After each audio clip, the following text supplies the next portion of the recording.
Hi, this is Kerry Artak with Wicked Stocks, bringing you your daily Tesla report for Monday, December 16th, 2024. Let's take a look at the charts. I will start with the big picture as usual and work our way into the day itself. It was a month ago that we settled for the first time on a weekly basis above the 339.54 nearly 2-year channel top that set up an overall long-term objective at 502.07. I'd mentioned this as kind of a 3 to 5 month guess. We're a month into it, and we could certainly reach 50207 by the end of January.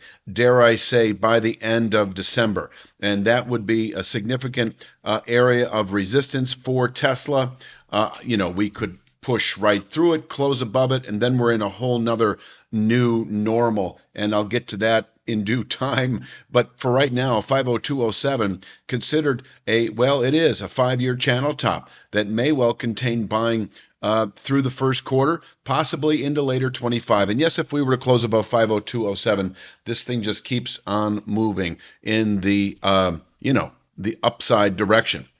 So on the way up, we do have, I think, the most meaningful wave counts right now in terms of Fibonacci, and in particular, I've always liked the full swing, that B minus C plus B. It is a full swing to the upside, an equal distance from B down to C. You flip it on its head, you add it to B, and you've got 459.78. And I think that area is likely to be reached, this week, possibly today, if we push through, for instance, Friday's high of 436.30. Now there's another wave count in very close proximity, and that's at 435.02. We closed just above it. Is that enough to indicate 458.32? I've had this as an intraday resistance level, and in fact, you won't even see it in the support resistance. I am really sort of deferring to, at least for today, at least for Monday, last Friday's high of 436.30, which you can see upper left. And so pushing, and opening above it is certainly possible. We closed just below the high, 436.23. So gap higher open above 436.30. And yes, we may well see 458.32 today. 458.32 is the beginning of a very narrow range up to 459.78 that may well contain weekly buying pressures.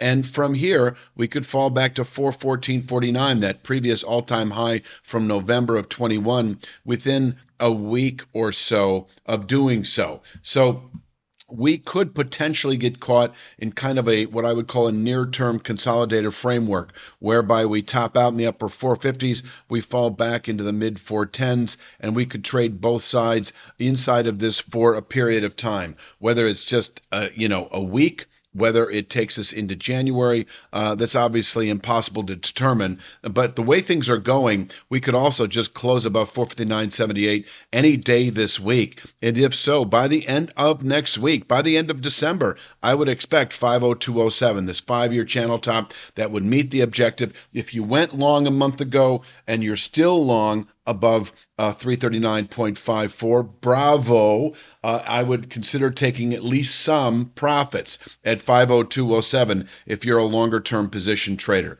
Near-term traders, 3 to 5 day out to 1 to 2 week swing traders may consider buying 415.49 and selling 459.78. Should you sell 459.78 short?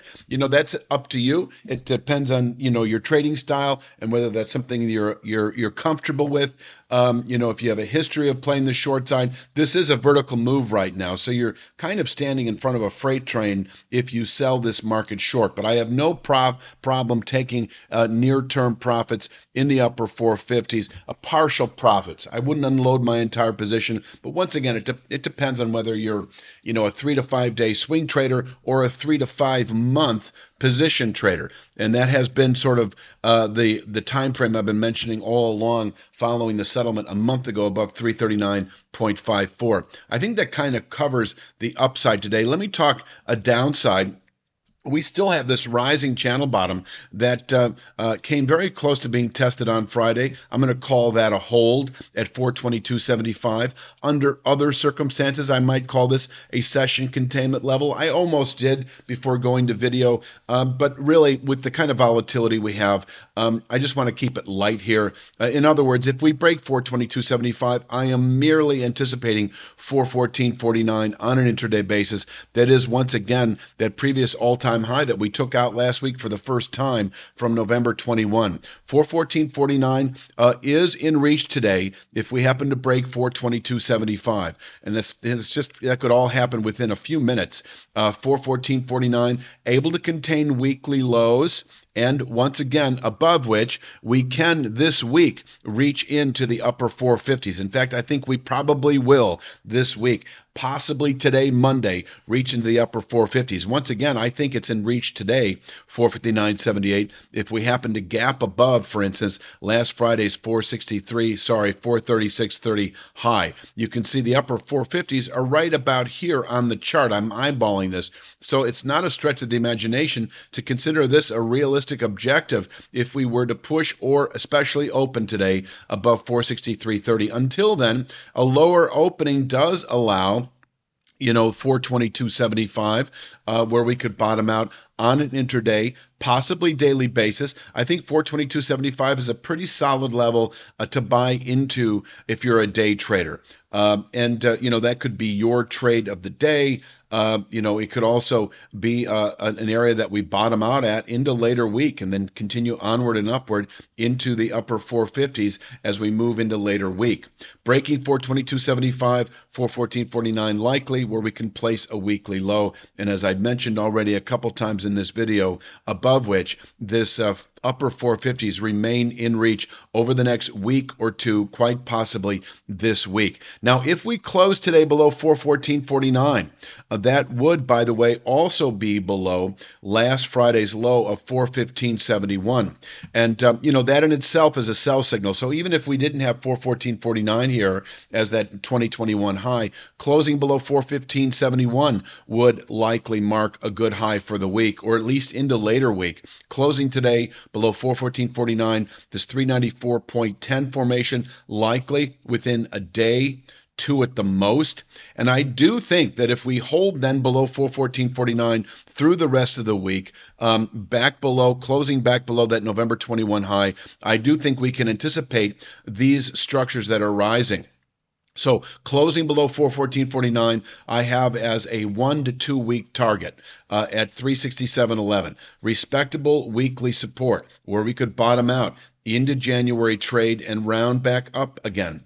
Now, if we close below 367.11, then we can expect the mid to upper 330s. And once again, that 339.54 is that 2-year rising channel top, solid long-term support, able to contain selling through the first quarter, and above which 502.07 remains a big picture objective. And at this point in time, it lines up nicely with a rising 2-month channel bottom at 336.80. So these are the structures right now, based in part on Friday's high, that we are using as our pullback support as we move through January and really through the first quarter. But I don't expect to see any of this unless we close today below 414.49. Then it becomes a real possibility. Short-term traders can expect 394.10, say by tomorrow's close, but really over the next week, two at the very most, 367.11, likely below 414.49. So let me say that one more time, that if we close today below 414.49 and you're a 1 to 2 week swing trader,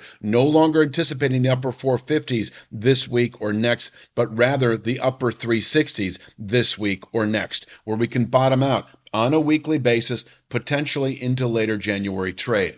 I think that pretty much rounds it out. Please click like, share, subscribe. Check out wickedstocks.com. We've got 2 stock picks a week, daily triple Q, daily SPY analysis, weekly Apple stock analysis, so forth and so on. I'll be back tomorrow with Tuesday's Tesla. You have a great day.